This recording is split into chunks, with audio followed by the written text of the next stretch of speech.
Hello everyone!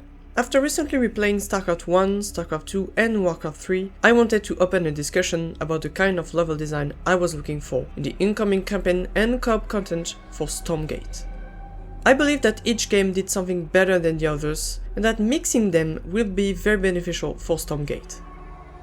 One element I loved in StarCraft 1 was the specialization of each enemy base. In many missions, you faced several enemy players of the same race, but one made air units, another heavy ground units, and another made spellcasters or stealth units. For example, in Runes of Tarsonis, the player must face 4 different Zerg bases. The Southeast Brown Hive is a generic Zergling, Hydralisk and Mutalisk base. The West Purple Hive is on a plateau, inaccessible to ground units. They will drop ground troops from overlords escorted by mutas. The Northwest Red Hive is a specialized ground composition. They have many sunken colonies and ultralisks, but little air defense. Meanwhile, the Northeast Orange Hive is filled with anti-air spore colonies and flyer units like mutas and guardians. I love this design because it adds a lot of depth and replayability to the mission, by making each base send unique attack waves and giving the option to disable them in different orders. It forces to use different unit compositions to deal with each base. I also like missions that were simply about destroying many enemy bases, like an endurance run, but only at the end of a campaign, when I have the entire tech tree available. One good example is the final UED mission from Broad War, to chain the beast.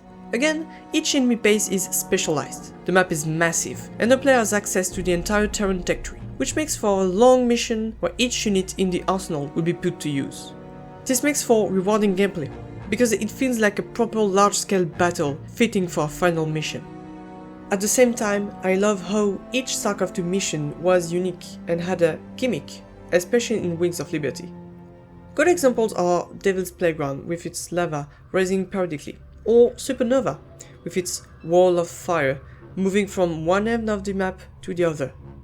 In these missions, the terrain was an active part of gameplay, forcing the player to take it into consideration for their attacks.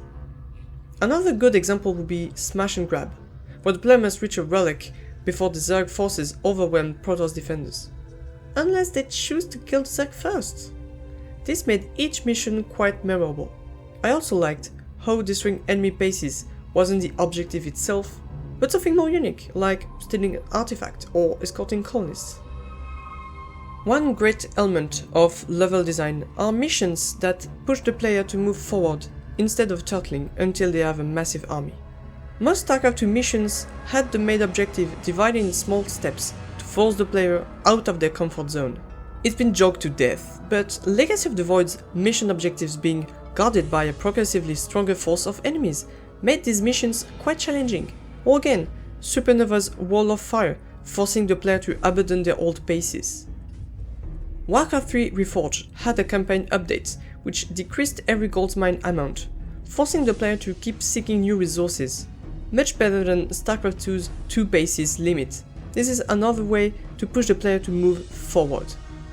I wouldn't make every mission like that, of course, as the time limit isn't fitting more endurance mission like I talked before. I hated how in games like Warcraft 3 or Halo Wars, we always faced the same enemy faction for the entire campaign. In Reign of Chaos, when playing humans, you never fight humans or night elves. And every Undead mission, with one exception, is against humans. One thing that I think was missing from a lot of campaigns were battles that weren't 1v1s. It always bothered me that Smash and Grab was the only Terran vs Protoss vs Zerg mission in Wings of Liberty. The latter half of a campaign should be focused on multi-faction battles. Broad War's final mission is a great example of what I mean, with 2 different Terran enemies and a Protoss base. Finally, I liked how Warcraft 3 rewarded exploration. In every mission, there was network crypts outside the main path, with unique items that would be carried for the entire campaign. This gave each map a very good replayability, as players would try to find every secret in every level. So, what I'm hoping for Stormgate is an alternance of missions with unique objectives and pure battles, that most maps have a special environmental hazard that make them unique. I want to face several different factions at the same time, and that each faction is divided in at least 2 players or paces with different specialties. And I hope that each map will have some rewards for exploring outside the main path.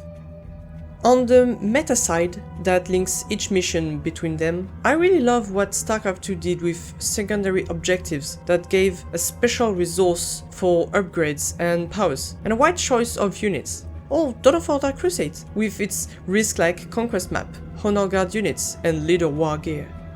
StarCraft 2's system of half-linear missions was also a great replayability point for me, especially in Wings of Liberty, which didn't lock mission in groups of 3 like Heart of the Swarm.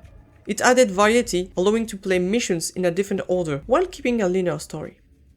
If anyone from Frost Giant watched this video, I hope that this will help your campaign level design team. I can't wait to play the game. For this, please share your opinion about what you want to see in Stormgate's campaign. I thank you for your time and I wish you a great day.